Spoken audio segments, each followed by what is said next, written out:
नमस्कार, आदाब। मैं हूं मारिया शकील और आप देख रहे हैं मुकाबला। 13 दिसंबर 2001 ये दिन देश में कोई भी नहीं भूल सकता। आतंकियों ने संसद पर हमला किया था, लेकिन उनके हमले को हमारे बहादुर जवानों ने विफल कर दिया। ये घटना 22 साल पुरानी है। 13 दिसंबर 2023 को संसद पर हमले की बरसी थी। सुरक्षा चाक चौबंद थी। संसद की नई इमारत में कार्यवाही चल रही थी। दो युवक विजिटर्स गैलरी से लोकसभा के अंदर कूद जाते हैं। उसी वक्त बाहर में दो लोगों ने स्मोक बॉम्ब से धुआं करने की कोशिश की। जो जानकारी हमारे सामने आ रही है उससे यह साफ हो रहा है कि संसद में सुरक्षा कर्मियों के लगभग 200 पद खाली हैं। आप समझ सकते हैं कि संसद अब पहले से बड़ा है। ऐसे में सुरक्षा में लगे लोगों की संख्या भी बढ़ानी चाहिए। वहीं सुरक्षा के जो उपकरण हैं वो काफ़ी साल पुराने हैं।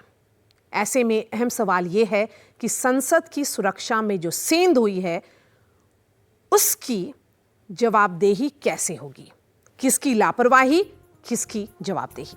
हमारे साथ जुड़ रहे हैं एसपी सिंह बघेल, केंद्रीय मंत्री हैं, मोहम्मद जावेद, निलंबित कांग्रेस सांसद, प्रत्युष कंठ, प्रवक्ता हैं भाजपा के, पीके मिश्रा, पूर्व डायरेक्टर संसद सुरक्षा, रशीद किदवई, वरिष्ठ पत्रकार, यशवर्धन आजाद हैं, पूर्व स्पेशल डायरेक्टर आईबी के, स्नेहलता श्रीवास्तव हैं, पूर्व सेक्रेटरी जनरल लोकसभा के, और मेरे सहयोगी हिमांशु शेखर मिश्रा। प्रत्युष कंठ, सवाल आपसे है, सांसदों को सवाल पूछने पर निलंबित क्यों किया गया है? सवाल ये है ही नहीं कि निलंबित क्यों किया गया है। आप इनका कंडक्ट देखिए। जैसे ये घटना घटती है इमीडिएटली स्पीकर सबको बुलाते हैं, सबसे बात करते हैं। Rajnath ji floor of the house पे जाते हैं, फ्लोर ऑफ द हाउस पे आके बताते हैं कि क्या हुआ है इनकी, और ये एक नेशनल इशू है। और ये डिफेंस मिनिस्ट्री के परव्यू में आता है? जी नहीं, ये स्पीकर के आता है। बहुत सीनियर लीडर है हमारे भाई, बहुत सीनियर लीडर जवाब है। नहीं, आप मारिया जी ये देखिए, सांसद जवाब चाह रहे हैं वो होम मिनिस्टर से चाह रहे हैं। वो गलत सवाल नहीं पूछ रहे हैं, लेजिटिमेट क्वेश्चंस है। होम मिनिस्टर के परव्यू में ही जो चीज नहीं है, सबको पता है कि ये स्पीकर के अंदर आता है, सब लोग उनको जाके रिपोर्ट देंगे अपना। देखिए मारिया जी, आप इतने सीरियस इशू को पॉलिटिकल कलर मत दीजिए। यही हम लोग बोल रहे हैं ना, ये इतना बड़ा षड्यंत्र घटा है। जवाबदेही से भाग रहे हैं और पॉलिटिकल कलर जावेद साहब दे रहे हैं। जावेद साहब, आप क्यों पॉलिटिकल कलर दे रहे हैं ये पूरे इशू को? देखिए, ये बड़ा दुर्भाग्य है। ये जो मौजूदा सरकार है, जब जब गलतियां करती हैं या इनकी कमजोरी पकड़ी जाती है तो इसको कहते हैं कि भाई पॉलिटिक्स ना करें। इसमें पॉलिटिक्स की बात ही नहीं है। इससे ज्यादा सीरियस तो कुछ हो ही नहीं सकता है। भाई 2001 का अभी कुछ देर पहले आपने जिक्र किया, जिसमें 9 हमारे भारतीय शहीद हुए, जिसमें 5 दिल्ली पुलिस के थे, 2 पार्लियामेंट के सिक्योरिटी के थे, 1 माली थे। उनकी शहादत हुई। लेकिन उस बार भी पार्लियामेंट हाउस में आतंकी नहीं पहुंच पाया। इस बार बिल्कुल हाउस में जब पार्लियामेंट चल रहा था, जब डिबेट चल रहा था, 0 आवर चल रहा था, इंट्रूडर्स हैं जिन्होंने गैस छोड़ा, पता नहीं वो केमिकल क्या था उसमें, हो सकता है हार्मफुल बैक्टीरियाज हो, वायरसेस हो, उसके बारे में भी हमें जानकारी नहीं। तो उस बारे में अगर ऑपोजिशन हिंदुस्तान के लोगों के लिए जवाबदेही नहीं मांगेगा तो क्या करेगा? चुपचाप रहेगा क्या? आप बताएं हमें। और जवाब कौन देगा? सिक्योरिटी किसके, हिंदुस्तान की जो होम मिनिस्ट्री लोकसभा सेक्रेटेरिएट जवाब देगा, और क्योंकि लोकसभा स्पीकर ने भी यही बोला है कि उनकी जवाबदेही है। तो क्या राजनाथ सिंह जी स्पीकर बनाए गए हैं क्या? हमारे जानकारी में तो ऐसा नहीं है। हमने कहा कि या तो आदरणीय प्रधानमंत्री आए या आदरणीय होम मिनिस्टर आके जवाब दे हिंदुस्तान के लोगों का। भाई आफ्टर ऑल इतना सीरियस ब्रीच हुआ, इंटेलिजेंस फेलियर हुआ, who is going to talk about it? Who is going to give the clarification?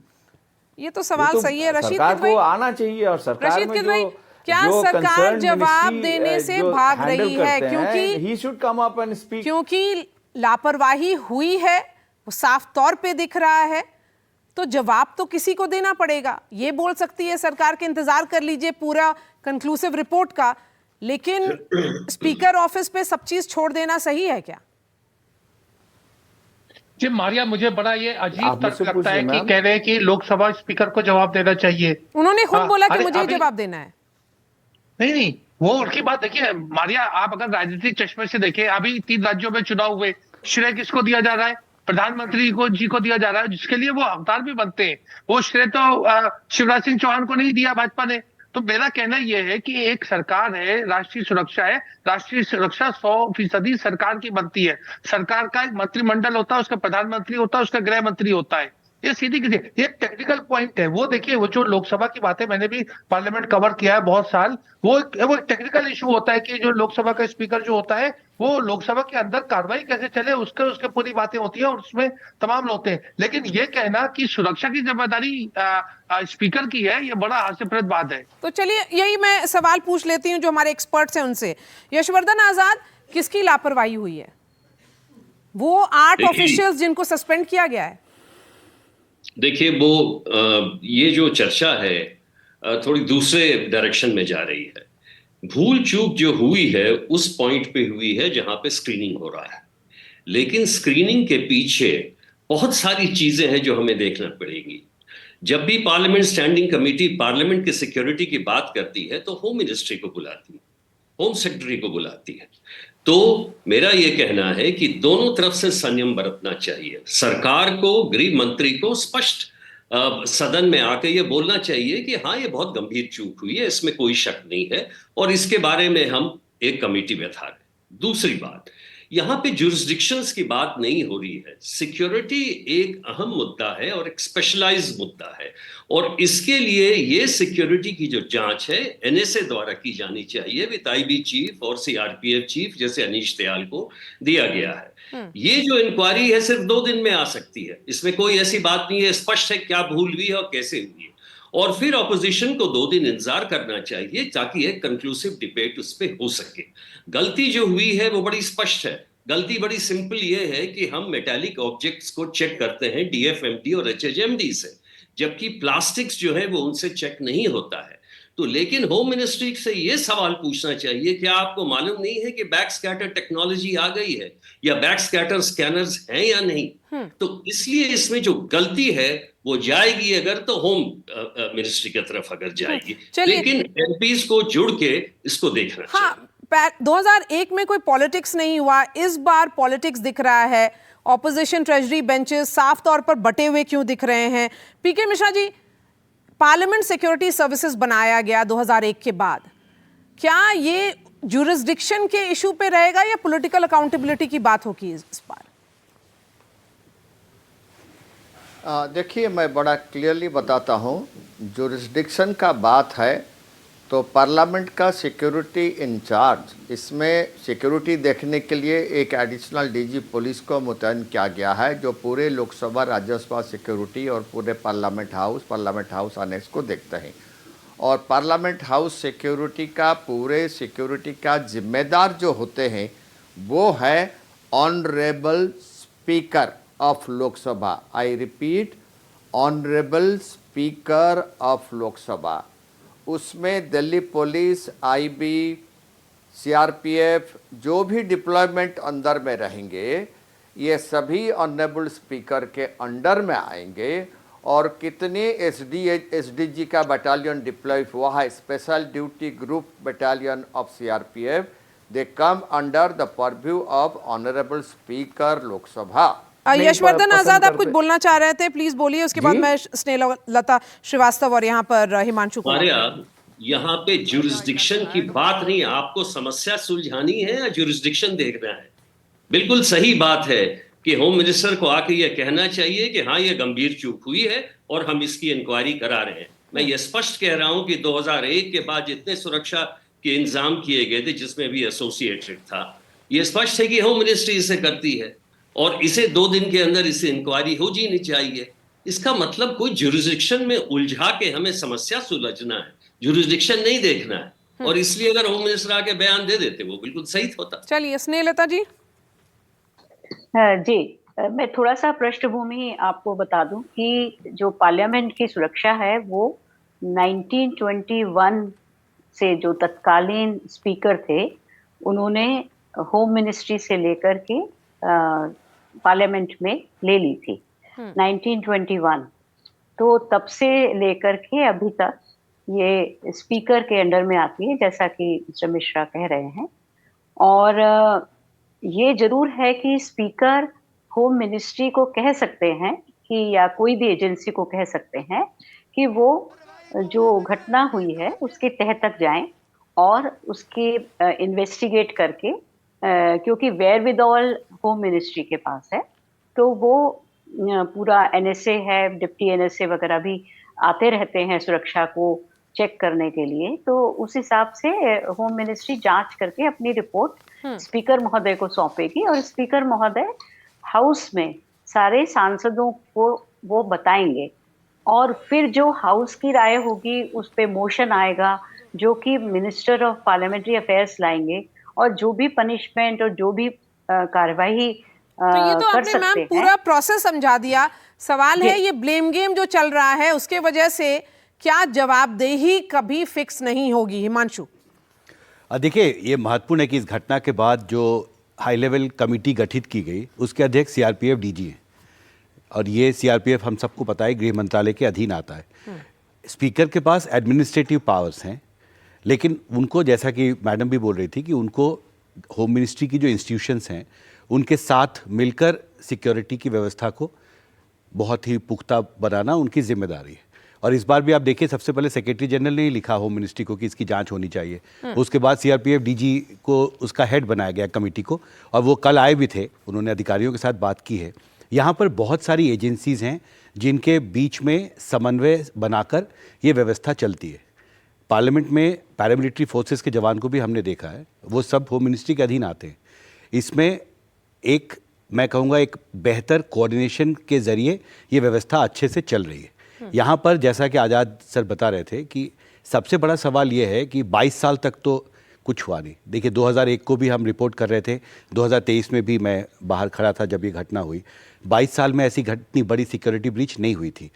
लेकिन सवाल वही है जो सवाल आज़ाद सर उठा रहे थे कि कैसे एक विजिटर जिसके पास वैलिड पास है वो 3 सिक्योरिटी लेयर को क्लियर करके गेट से पार्लियामेंट बिल्डिंग के अंदर जब आप जाते हैं तब आप लोकसभा चेंबर में जाने के समय भी आपकी फ्रिस्किंग होती है। तो 3 लेयर्ड सिक्योरिटी स्ट्रक्चर जो है, एंट्री गेट से वहां तक कोई भी व्यक्ति कैनिस्टर जूता में छिपा के अंदर कैसे ले जा सकता है। और दूसरी बात कि क्या जो विजिटर्स गैलरी की जो डिज़ाइन है वो भी बहुत महत्वपूर्ण है, क्योंकि आपको पता है कि पिछले लोकसभा में जो विजिटर्स गैलरी थी संभव नहीं था किसी के लिए उतरना। पर यहाँ पर मुझे सांसदों ने ऑफ द रिकॉर्ड कहा है कि हमें हमेशा इस बात का डर रहता है कि कोई व्यक्ति कहीं नीचे ना उतर के आ जाए। जब से वो नई संसद में गए हैं, और वो बहुत आसानी से वो लटक कर नीचे आए हैं, वो दोनों विजिटर्स वहाँ से, उन्होंने रेकी भी की थी। तो सवाल ये है कि जो 3 लेयर्ड स्ट्रक्चर है सिक्योरिटी फ्रिस्किंग का, उसमें कहीं भी ये क्यों नहीं किसी ने डिटेक्ट कर पाया कि और एक जब विजिटर और जब वो प्रताप सिम्हा ने पहले भी इन लोगों को विजिटर पासेस इशू किए थे और वो फिर से वापस आ रहे हैं, ये भी क्लियर हो गया है इन्वेस्टिगेशन के दौरान। तो यही मेरा सवाल होगा एसपी सिंह बघेल से, जब लेटर्स इशू करते हैं सांसद, तो क्या उनको केयरफुल होने की जरूरत है? बघेल साहब, जिम्मेदारी तो उनकी भी बनती है कि बैकग्राउंड चेक करें। पार्टी और सरकार इस विषय में निर्णय लेगी। पार्टी अपना निर्णय ले सकती है, संगठनात्मक, और सरकार लेगी। लेकिन बहुत से विश्वास पर राजनीति होती है। मुझे भी सबक मिला कि लोकसभा में चलते हुए मैं भी एक सॉफ्ट टारगेट था, चाहे लोकसभा के कर्मचारी हों, अधिकारी हों, सिक्योरिटी वाले हों। अक्सर रेलवे रिजर्वेशन का फॉर्म लेकर तैयार रहते हैं, हिसाब करा दो। उसमें पता नहीं होता है कि जिसका हम करा रहे हैं वो किस विचारधारा का है, वो क्या क्रिमिनल बैकग्राउंड है। और मैंने भी अपनी जिंदगी में 1000 बार अज्ञात लोगों के लिए मैंने, माफ करना ये मैं कन्फेस करते हुए अच्छा नहीं लग रहा है, लेकिन ऐसा होता है कि जो व्यक्ति कह रहा है पीए वो विश्वसनीय है, पार्लियामेंट में स्टाफ है, उनके रिश्तेदार भी देखना चाहते हैं, तो अक्सर मैं दस्तखत कर दिया करता था। इस घटना से मुझे भी सबक मिला है। मेरा सवाल ये भी होगा कि आप 2001 में भी आप संसद में मौजूद थे, इस बार भी आप संसद में थे, तो हमारे दर्शकों को बताइए कि आपने उस वक्त क्या देखा था और इस बार क्या देखा? उस समय की घटना मुझे याद आ रही है कि I was the second MP जो सदन के अंदर गया था। लास्ट वाले मुझे आज भी याद है, श्याम बिहारी मिश्रा जो बिल्हौर से एमपी थे भाजपा के, वो आए थे, वो शायद गाड़ी से उतर भी नहीं पाए थे। I was the second last. तो जैसे ही हम अंदर गए तो हाउस अर्जन हो गया था। तो मुझे लगता है 11-20 के आसपास हो गया था। और राज्यसभा तो हाथ लाई दी मैली होती थी उस जमाने में, जरा सा उधम हुआ तो एडजन हो जाती थी। तो वो एडजन हो गई थी। उपराष्ट्रपति महोदय ने गाड़ी लगाने को कह दिया था।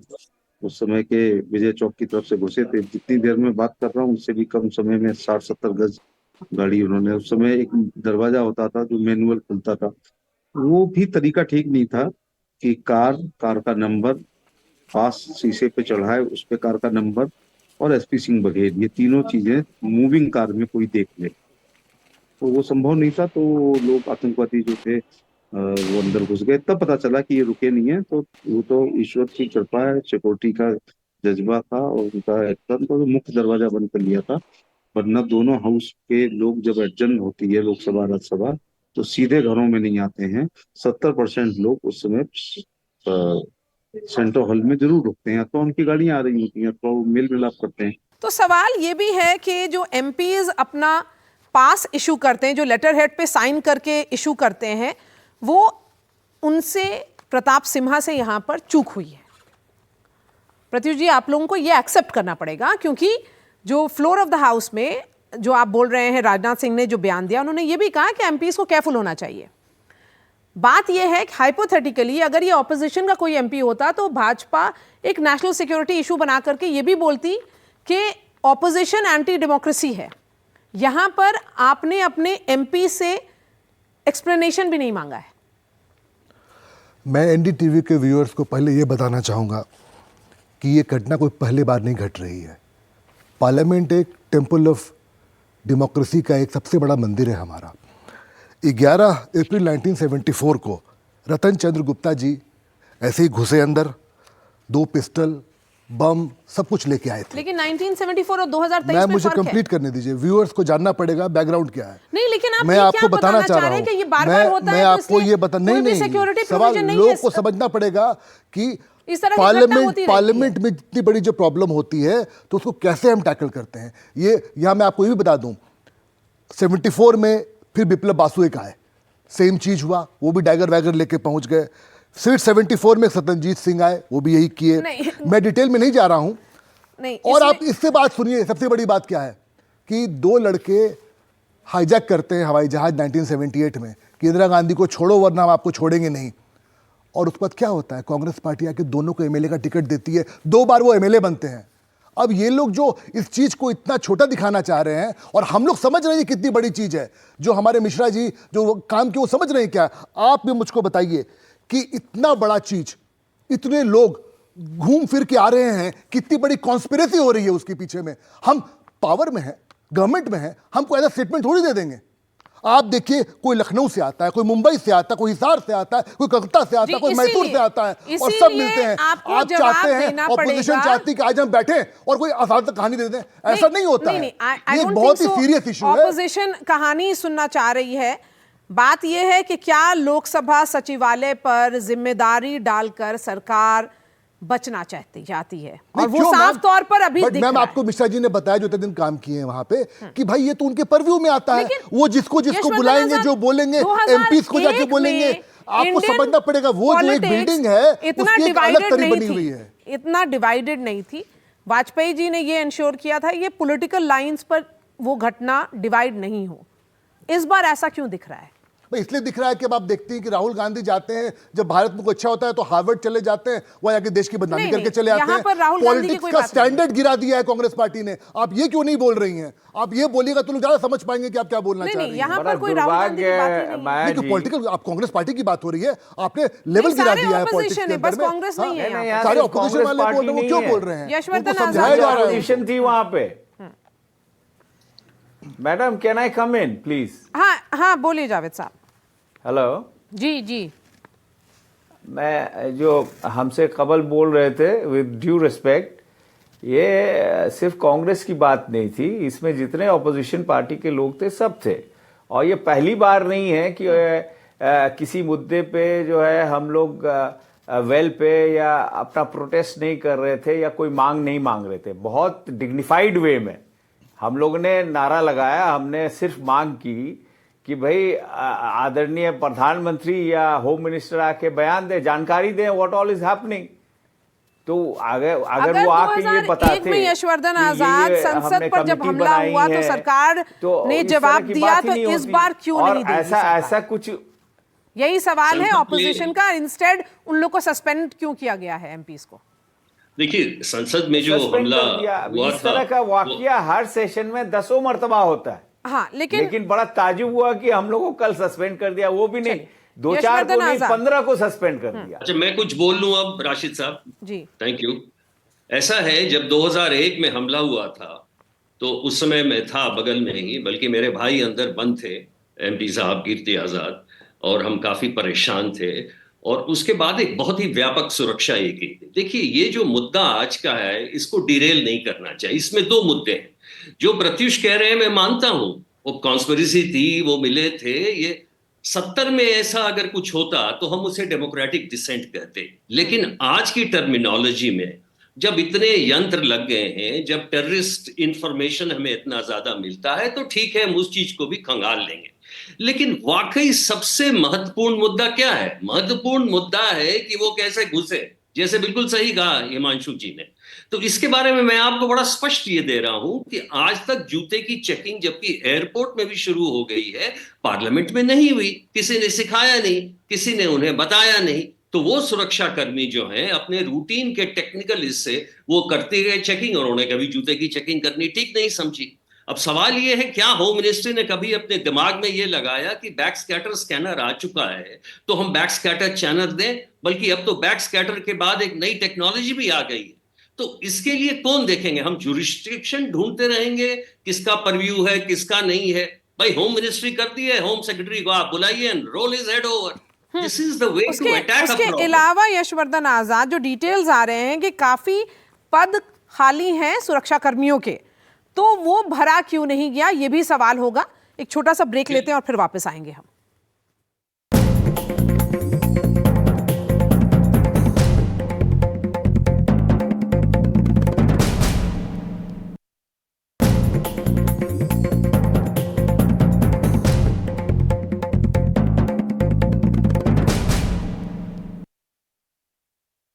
ब्रेक के बाद आपका स्वागत है। हिमांशु, सवाल यही है, इतने सारे पद खाली हैं सुरक्षा कर्मियों के, ये नई संसद थी, यहाँ पर ये बड़ा संसद है, डिलिमिटेशन के बाद और सांसद आएंगे, तो ये जो पद खाली हैं ये कब भरे जाएंगे? देखिए, उसकी एक सरकारी प्रक्रिया है और हमें ये मानकर चलना चाहिए कि जो इंटेंट है इस्टेब्लिशमेंट का, हम उसको क्वेश्चन नहीं कर सकते। वो एक प्रक्रिया है और सरकारी प्रक्रिया में आपको पता है कि जब एक पोस्ट क्रिएट किया जाता है तो उसके साथ ही उसे भरने की प्रक्रिया भी शुरू की जाती है। आप ये बोल सकते हैं कि उसको भरने में देरी हुई है, लेकिन यहाँ पर जैसा कि अभी आज़ाद सर बोल रहे थे, सबसे बड़ा इशू है कि जो इंफ्रास्ट्रक्चर हमने अपने सिक्योरिटी ऑफिशियल्स को दिया है, जिनको फ्रिस्किंग की जिम्मेदारी दी गई है, उनके पास जो इंफ्रास्ट्रक्चर है उसका अपग्रेडेशन बहुत साल से नहीं हुआ है। पीके मिश्रा जी, यही सवाल है। हम नए संसद में तो चले गए, लेकिन जो सुरक्षा व्यवस्था है वो नई नहीं हुई, वही पुरानी व्यवस्था चल रही है। फेस स्कैनर और उसके अलावा फ्रिस्किंग, वही सब चल रहा है। जो नया कुछ नहीं है एक्सेप्ट फॉर बिल्डिंग जो नई बन गई है। सो फुल प्रूफ सिक्योरिटी क्यों नहीं है? यस, आप हमें पूछ रहे हैं, बिल्कुल आप सही बताए। ओल्ड पार्लियामेंट में जो सिस्टम था, मैं क्लियरली बताता हूँ, ओल्ड पार्लियामेंट में डिफरेंट बिल्डिंग गेट्स था, जिसमें पीएम का 5 नंबर का गेट था, ऑनरेबल वाइस प्रेसिडेंट का जो चेयरमैन राज्यसभा है उनका बिल्डिंग गेट नंबर 3 था, हमारे main gate building gate number 2 और बिल्डिंग गेट नंबर 4, और ये इसमें हमारे ऑनरेबल मेंबर्स भी जाते थे। 1 नंबर में सभी ऑनरेबल मेंबर्स जाते थे, जर्नलिस्ट जो जाते थे वो 4 नंबर गेट से जाते थे, तो ऑनरेबल स्पीकर जाते थे 3 नंबर गेट से। तो ये अलग अलग गेट वहाँ पर तय था, काफ़ी गेट्स थे। और यहाँ पर जो है, एक तो पहले से जब यहाँ पर शिफ्ट हुआ, आप देखिए उसमें ओनली एक ही गेट में पेनिट्रेशन होता था, इसलिए जब इतने लोगों को चेकिंग करना है, डेफिनेटली सिक्योरिटी स्टाफ जो है उसमें ढीले पड़ गए। एक दूसरा चीज़ मैं क्लियरली बताता हूँ कि अभी तक भी जो है बॉडी स्कैनर जो है वहाँ पर आया नहीं है, वेपर डिटेक्टर भी आया नहीं है। और दूसरा है, ये अभी ऑनरेबल मेंबर्स भी बता रहे थे, हम एयरपोर्ट को जाते ही वहाँ पर बेल्ट और कैप और शूज ये तीनों को रिमूव किया जाता है और उसको चेक किया जाता है, लेकिन यहाँ पर ये अभी भी नहीं है। ये त्रुटि जो है बिल्कुल लोकसभा सिक्योरिटी और दिल्ली पुलिस के है, जो वहाँ पर फ्रिस्किंग कर रहे थे। यही और सवाल मैं बघेल साहब से पूछूंगी। बघेल साहब, 2001 और 2023 दो घटना हो गई है, लेकिन सवाल ये होगा कि 2001 के बाद सुरक्षा का नया इंतजाम किया गया था, क्या सीख मिली और क्या नहीं किया गया इन 22 सालों में? देखिए 2001 में सिक्योरिटी काफी वो थी, साधारण तरीके से थी। उसके पहले तो मैंने सुना है कि विजय चौक की तरफ से बस आती थी और घर से निकल जाती थी, आम तक जाता था पार्लियामेंट में होकर से। लेकिन उस समय आतंकवादी घटनाएं लाल किले पे हुई, श्रीनगर में हुई, विधानसभा पे हुई, आदि होती थी, तो उस समय थोड़ी सख्ती होनी चाहिए जो नहीं हुई थी। लेकिन उसके बाद सिक्योरिटी बहुत सख्त हुई है और ये जो लैप्स है उसको तो स्वीकार करनी पड़ेगा, इसको कौन मना करेगा। लेकिन इससे हम सीख भी लेंगे और सबक भी लेंगे और भी अच्छी सिक्योरिटी और की जाएगी। सीख और सबक की बात कर रहे हैं आप। ये सरकार का फेलियर है, यही ऑपोजिशन कह रही है, और ऑपोजिशन होम मिनिस्टर का बयान भी चाहती है, और बयान होना भी चाहिए, आप नहीं मानेंगे? नहीं, ये सरकार का फेल्योर नहीं है, किसी एक कर्मचारी की लापरवाही की वजह से घटना हो गई है, उसको लास्ट में तो सरकार को ही स्वीकार करना पड़ता है। लेकिन डीजीसीआर माननीय स्पीकर साहब ने एक चिट्ठी लिखी थी माननीय गृह मंत्री जी को, गृह मंत्री जी ने डीजीसीआरपीएफ को इसका आईओ बनाया है, जांच अधिकारी बनाया है। ये बहुत पाताल तक में अगर जड़ें होंगी तो वो सब खोदा जाएगा, सब सोशल मीडिया पर उनका बैकग्राउंड देखा जा रहा है, उनकी विचारधारा देखी जा रही है, स्वप्रेरित हैं या दूसरे के द्वारा प्रेरित हैं, उनका मेंस लिया क्या था, इंटेंशन क्या था, क्या करना चाहते थे और ऐसा क्यों किया, तो उन प्रसिद्धि के लिए करने के लिए किया है या और क्या वो उनका और इरादा था, ये सब जांच का विषय है। और जब जांच पूरी हो जाएगी तो आनंद फानंद में एचएम साहब नहीं जवाब देंगे।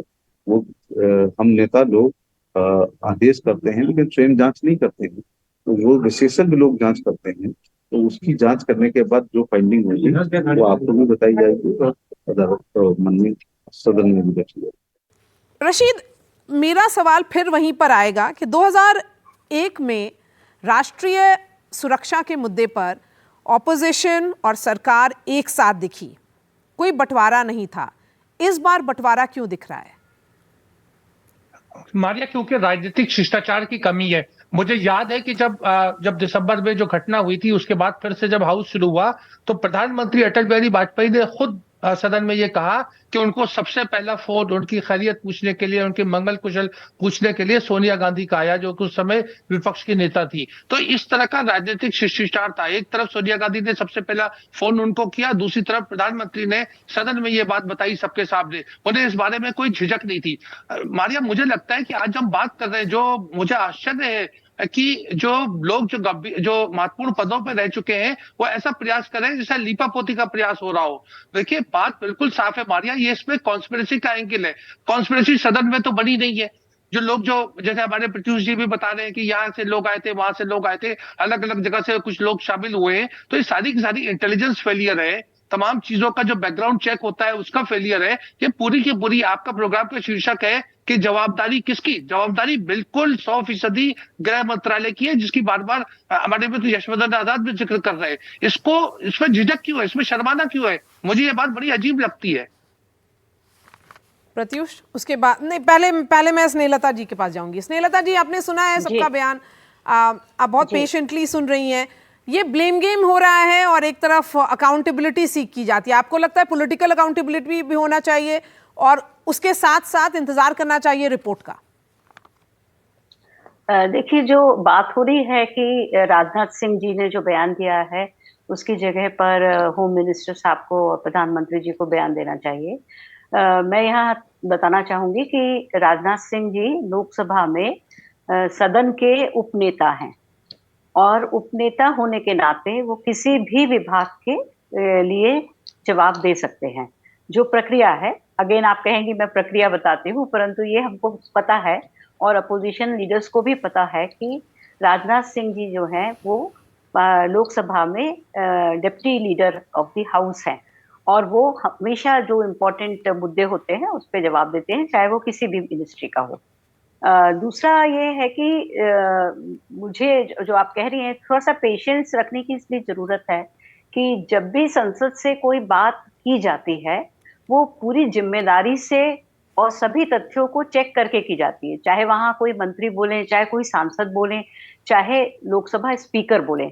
तो इसीलिए संभवतः, मैं प्रिवी नहीं हूं वहां क्या हो रहा है, पर इसीलिए वो सारे तथ्यों को चेक कराकर ही रिपोर्ट को बताएंगे। यशवर्धन आजाद, आप मुस्कुरा रहे हैं, किस मैं बात इसलिए पर? मुस्कुरा रहा हूं कि इतनी बड़ी गंभीर चूक हुई है, वो चूक कैसे हुई, क्यों हुई, और उस चूक के बारे में क्या करना चाहिए, ये सबसे अहम मुद्दा है। क्योंकि ये तो स्पष्ट हो गया है, जो अंदर कूदे वो टेररिस्ट नहीं है, कॉन्स्पिरेसी की, बनाया, जो भी किया इस पार्टी के थे, उससे कोई फर्क नहीं पड़ता। लेकिन इससे कोई आतंकवादी के तार नहीं जुड़े, वो बात तो क्लियर हो गई, वो अलग चीज है, उसकी इंक्वायरी चलती रहेगी। लेकिन चूक जो हुई है उसके बारे में 1 दिन 2 घंटे में यह इंक्वायरी हो सकती है, और इसलिए यह बहुत ही आवश्यक है कि इस चूक को रोकने के लिए अभी क्या कार्रवाई की गई है और अभी तक कार्रवाई क्यों नहीं की गई। और इसलिए सबसे पहले आप इसको टेरर एक्ट नहीं बोलेंगे या अटैक ऑन पार्लियामेंट नहीं बोलेंगे, आपका कहना है इसको एट बेस्ट इनकर्जन बोला जा सकता है। इसको मैं बोलूंगा संसद परिसर में अनाधिकृत प्रवेश। अच्छा, और जो यूपीए की जो धारा लगाई गई है वो भी गलत है। आप ओवर रिएक्ट कर रही है सरकार, दिल्ली पुलिस फिर यशवर्धन सर ओवर रिएक्ट कर रही है, यही बोला जाएगा। यशवर्धन सर रिटायर कर गए हैं, वो मजे से कंफर्ट में कुछ भी बोल सकते हैं। मैं उस समय भी बोल सकता था। He is not preview to कि इन्वेस्टिगेशन में क्या हो रहा है।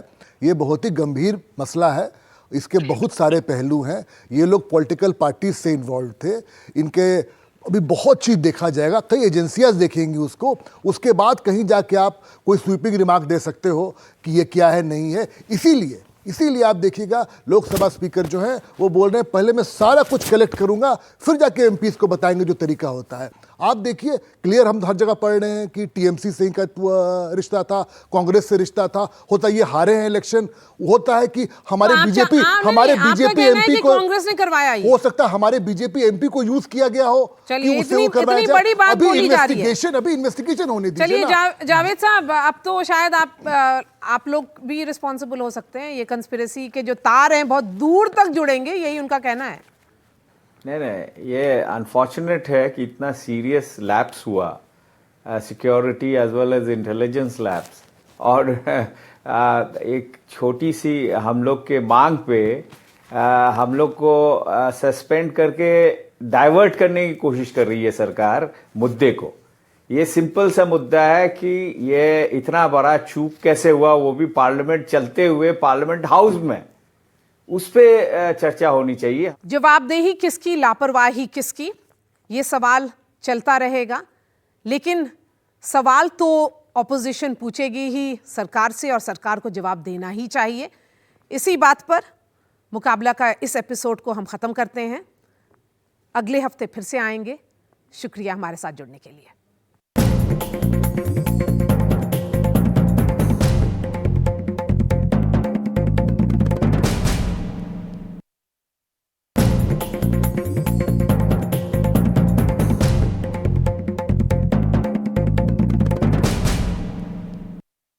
विद ड्यू रिस्पेक्ट, ये सिर्फ कांग्रेस की बात नहीं थी, इसमें जितने ऑपोजिशन पार्टी के लोग थे सब थे। और ये पहली बार नहीं है कि किसी मुद्दे पे जो है हम लोग वेल पे या अपना प्रोटेस्ट नहीं कर रहे थे या कोई मांग नहीं मांग रहे थे। बहुत डिग्निफाइड वे में हम लोग ने नारा लगाया, हमने सिर्फ मांग की कि भाई आदरणीय प्रधानमंत्री या होम मिनिस्टर आके बयान दें, जानकारी दें व्हाट ऑल इज हैपनिंग।